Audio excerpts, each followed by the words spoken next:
এদেশকে বিক্রি করার ষড়যন্ত্র চলতেছিল। এদেশের জনগণ ঐক্যবদ্ধ ভাবে সেই ষড়যন্ত্রকে রুখিয়ে দিয়েছে জীবনের বিনিময়। তা আমাদের সরকার উদ্ধার করে এদেশকে রক্ষা করার জন্য জনগণ চেষ্টা করেছে, সাধনা করেছে, রক্ত দিয়েছে, বন্ধু হয়েছে। আমরা কি চাই? আমাদের স্বাধীন দেশে স্বাধীনভাবে বসবাস করতে চাই। ৯২ বছর মুসলমানদের দেশে ইসলামের খেলাফ করে আইন হবে, এটা আমরা চাই না। সাম্প্রদায়িক সম্প্রীতির এই দেশ আমরা চাই না। এখানে হিন্দু, মুসলমান, খ্রিস্টান, বৌদ্ধ কেউ কোন অবস্থাতে অ্যাসাল্ট হোক, অপমানিত হোক, অপদস্থ হোক, লাঞ্ছিত হোক, তার ধর্ম পালন করতে পারবে না, এটা আমরা চাই না।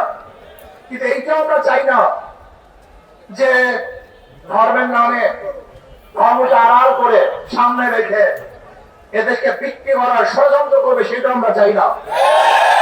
আপনারা জানেন বাংলার মানুষ কিন্তু, যারা হিন্দু সম্প্রদায়, তারা কিন্তু দেবী ভক্ত, রাম ভক্ত না।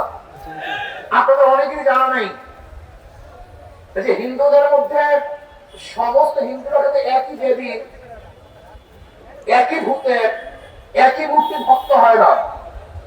এক এক এলাকায় এক এক ধরনের মূর্তি তারা ভক্ত হয়। যেমন বাংলার মধ্যে সবচেয়ে বেশি দেবী ভক্ত, কিন্তু ইউপির মধ্যে এবং মুজির এলাকায় সেখানে তারা রামের ভক্ত। বাংলাদেশে হলো দেবীর ভক্ত, মুজির গুরু তারা হলো রামের ভক্ত। এখানে দেবী মূর্তি স্থাপন না করে রামের মূর্তি স্থাপন করার কারণটা কি? একজন চিন্তা করছেন? এই চিন্তা কিন্তু অনেকেই করেন নাই।